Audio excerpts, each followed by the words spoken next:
All right, ladies and gentlemen, today's class recording has started. Featuring second period. Wow. All right, up on the board is one of our orbital diagrams that we drew during class yesterday. And we talked about that this orbital diagram for oxygen actually shows us the three rules that we use in order to make correct orbital diagrams. So what are the three rules that we've discussed over the past couple of days that get us to proper orbital diagrams? Joe, what's one?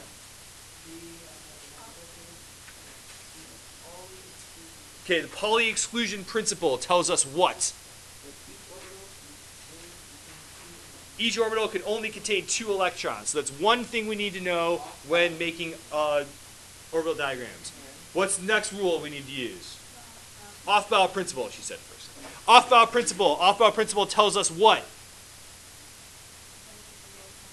Orbitals get filled from lowest energy to highest energy. And then the third rule that we introduced yesterday was Hund's rule. And basically, what's the gist of Hund's rule?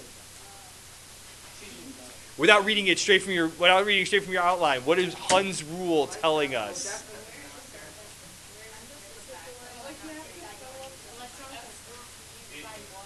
Electrons will not fill up each diagram until every single one contains an electron. Okay.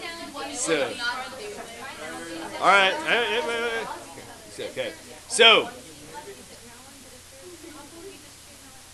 when we have orbitals that have the same energy, electrons will try to spread themselves out as evenly as possible within those orbitals. So, if we look at oxygen, right, first off-bow principle. We start at the 1s orbital. Why? Because it's the lowest energy orbital. The next orbital we go to is the 2s. Why? Off-bow principle says, off-bow principle says 1s because it's the lowest energy. How many electrons in that 1s orbital? Just 2, right? How do we tell them apart? One's positive, one's negative. One up, one down. Right? Next orbital we go to, 2s. Why? Because it's the next highest energy. Right? Then we get to 2p. We've talked about on several occasions that as we look at the 2p orbitals on that chart, there are 3 of them. There's 3 lines. And each of them is exactly the same height from the bottom of the chart to the 2p orbitals, meaning that they're all exactly the same energy. So when we go here and we start filling in these orbitals, right, we said that there are basically 3 correct possibilities for oxygen, but 1 wrong possibility, right? What would be the wrong possibility for this distribution here? Joe, go ahead.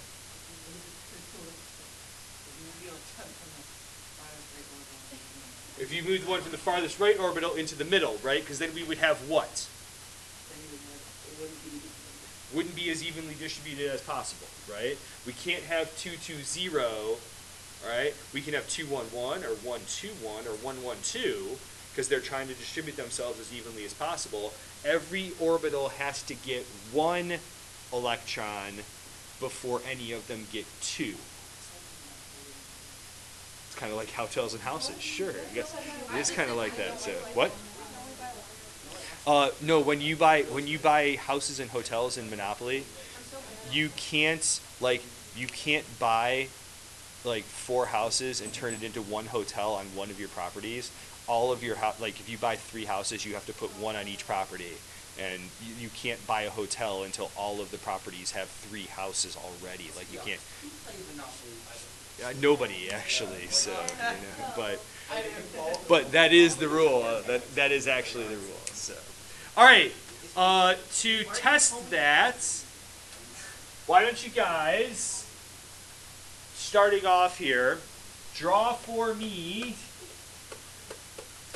the orbital diagram for phosphorus. Okay. Wow. All right, if you've done it already, cool. If you haven't done it, then go ahead and do it real quick. All right, what? Sure, Edie, here you go. So. I call argon then.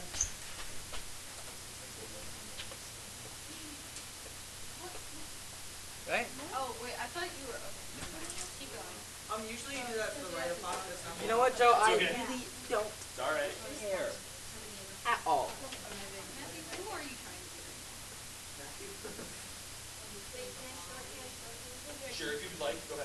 Oh yeah, I forgot how shorthand is. I did this yesterday. Yeah, look, because phosphorus is right here. I forget how shorthand is. It's like right next to Anything? So now, Neil, let's talk about that. When after you study this. 3P. Joe.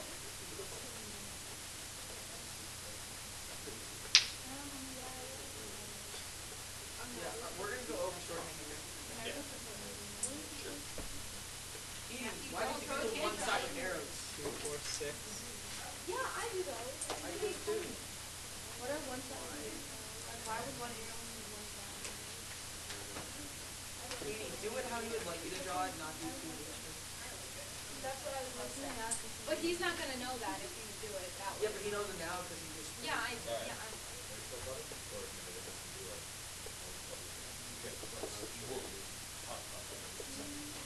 that right? That's right. That's what I. All right, go ahead. What's your plan? Yeah.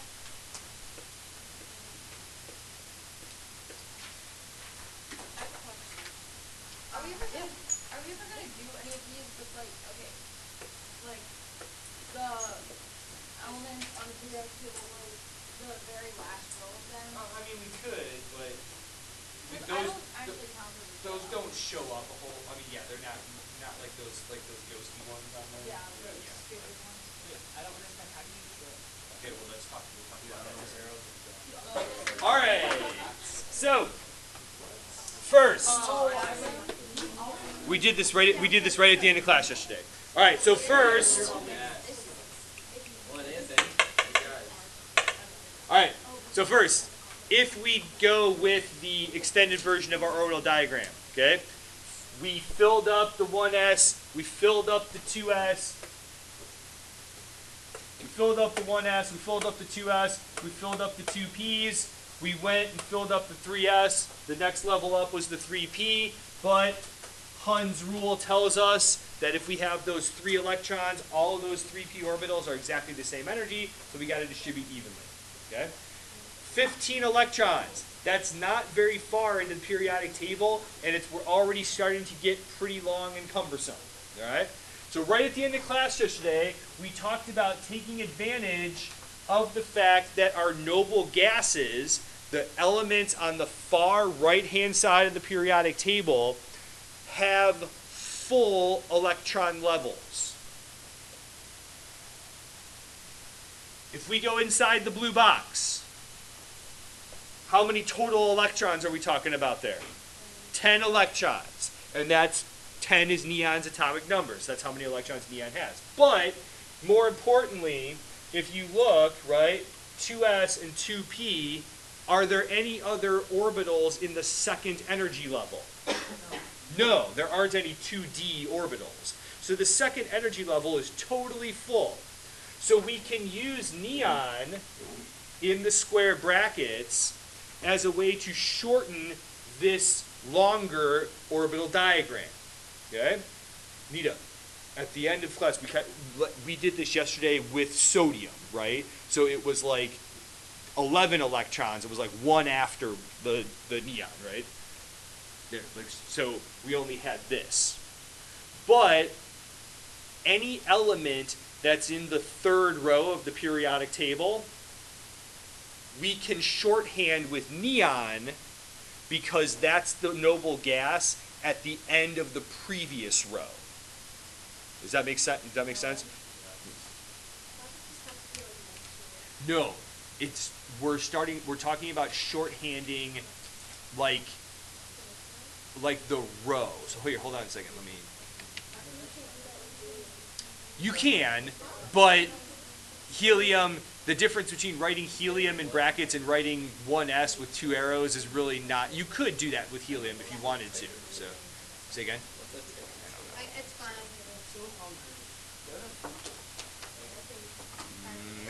There's a periodic table in here, but I can't remember what it is. It's fine. I kind of forget it. You got $1 I can get you a car. Yeah. I hate being you guys. I like to think that, Yeah. you know, it's So, whoa, come on. Hey, let's get this done, please. So, Hey.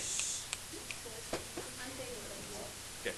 So with their noble gases, right? Here, neon is at the end of this second row, so we can use that neon in brackets for anything in the third row. Okay, we would just start it with neon, and then we'd pick it up from 3s. Okay, all right, good there. Okay, last one I want to do for you here with the orbital diagrams, and it's in your packet. Let's do manganese. Okay, so I want you to be aware. Manganese is different than magnesium. Find the correct one on the periodic table. Nope. Manganese and magnesium are two different. So write yourself, work with the person next to you, and come up with a orbital diagram for manganese. I will start slowly putting it up on the board. What? Yes, I know.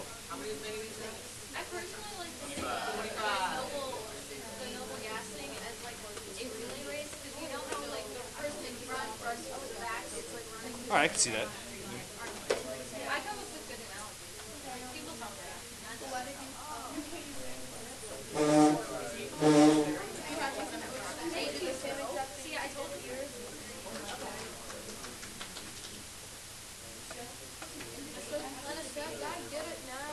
Good. Read the chart from bottom to top, right? That wasn't supposed to be like a snarky comment. That was like, off-bow principle says read the chart from the bottom to the top. Whichever is the next closest to the bottom, that's where we go next. Okay? Yeah, that wasn't like a sarcastic thing. That was just like a.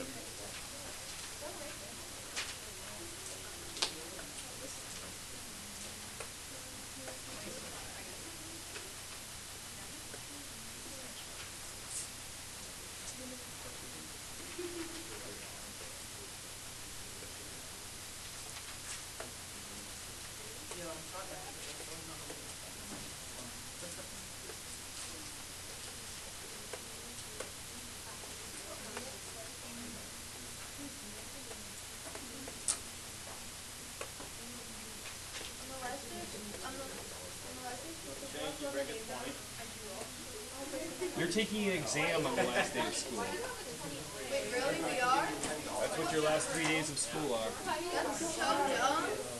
But you get out of school early. No fun? So, no, we don't have fun at the high school. Yeah.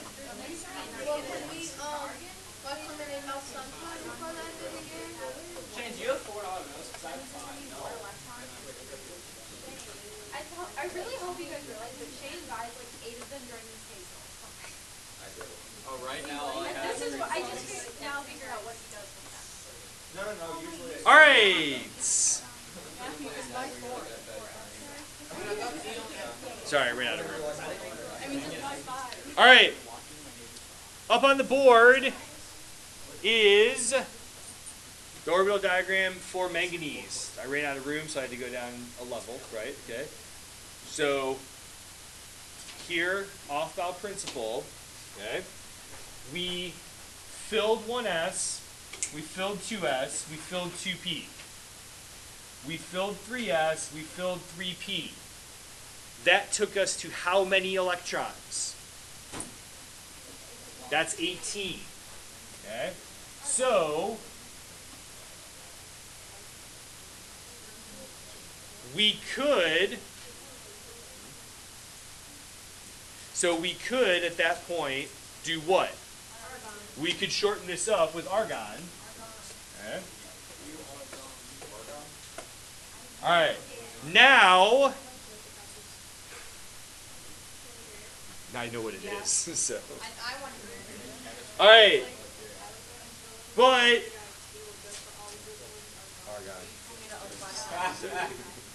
all right. Blue box. We can shorten everything within the blue highlighted box down to just the AR with the square brackets around it. But off-bow principle says we follow this chart from bottom to top.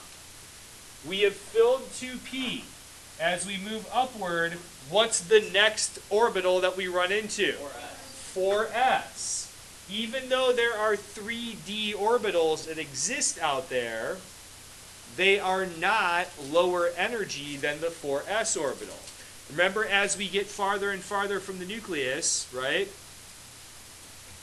Here, I didn't exactly draw it this way because we were trying to like learn things and go with that, okay? But these 3Ds, like this one right here, the 4-petaled flower, right, actually extend a little bit out further than the 4s orbital. As we get farther from the nucleus, there's more spaces where electrons can sort of settle. Remember we talked about the two principles, right? Closest to the nucleus, farthest away from other electrons. As we get to those higher energy levels, we see mixing between the energy levels because there's just more space for them to sort of settle in. Okay? But in terms of reading the chart, right, 4s is the next one out there. So now we pick it up with 4s. 4s can fill, or can hold 2 electrons. So now we filled 4s. The next one up is 3d. How many lines in the 3d orbitals? 5. 1, 2, 3, 4, 5.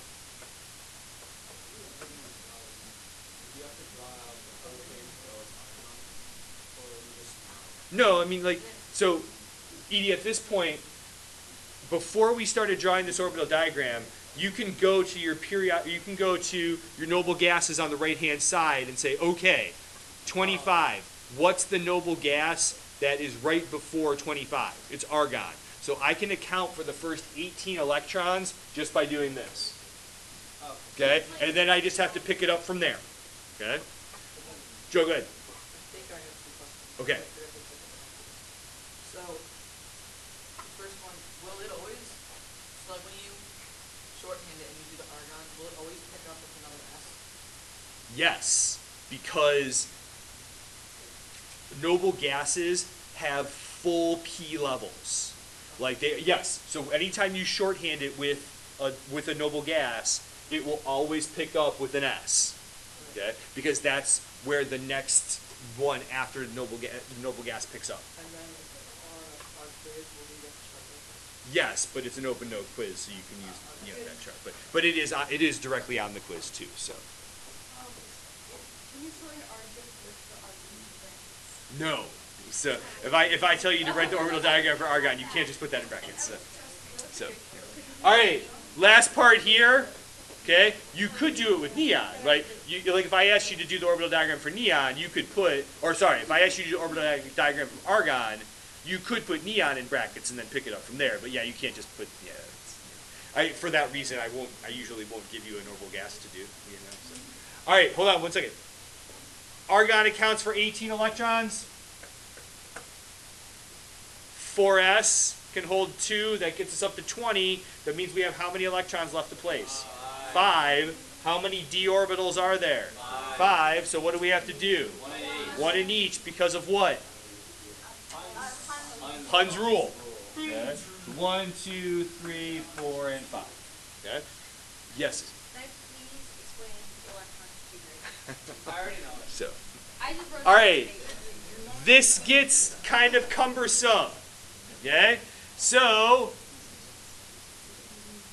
It's a good word, like because it is. Right? We come up with a shorthand way of even representing this.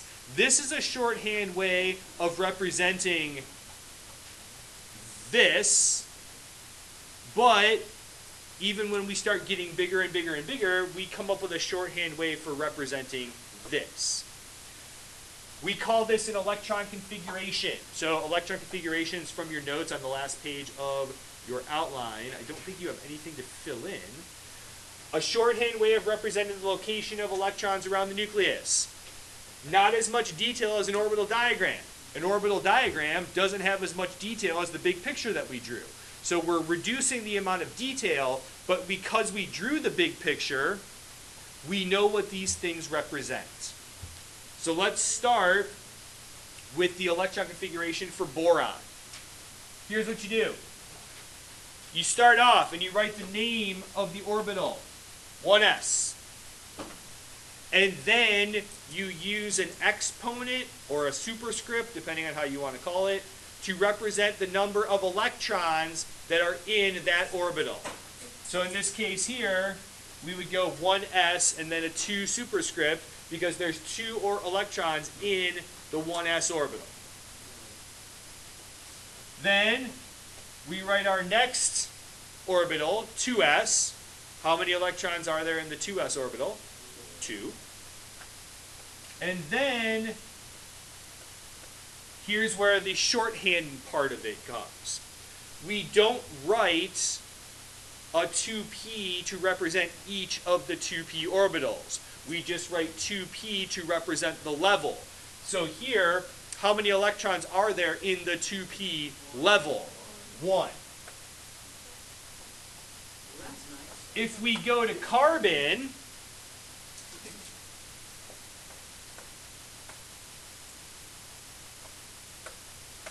so that part's not any different. But now, again, we don't write the 2p orbitals separately, we just write the level. How many electrons are in the 2p level? 2. Now, knowing what you know about orbital shapes and Hund's rule and all those things, even though we haven't specifically said it, what do you know about these 2 electrons? They're separate. They're in different orbitals. They have to be. They have to split themselves up. So when we read electron configurations, we read the name of the orbital followed by the number of electrons. So this is 1s2, 2s2, 2p2. Right? It's not squared. It's not a mathematical operation. Okay? If we go here, here's sodium, right? We can go 1s2, 2s2, 2p6, 3s1. We can also use the shorthand notation on electron configurations as well.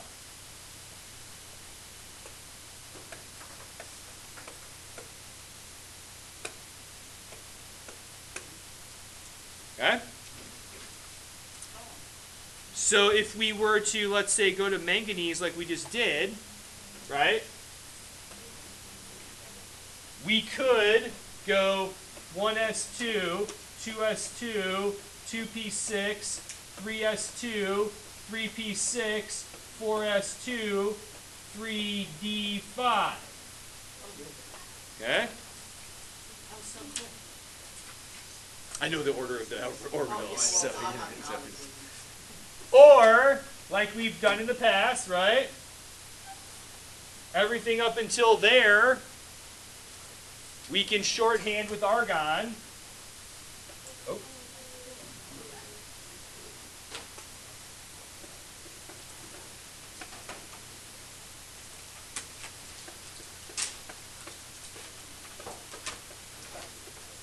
Okay?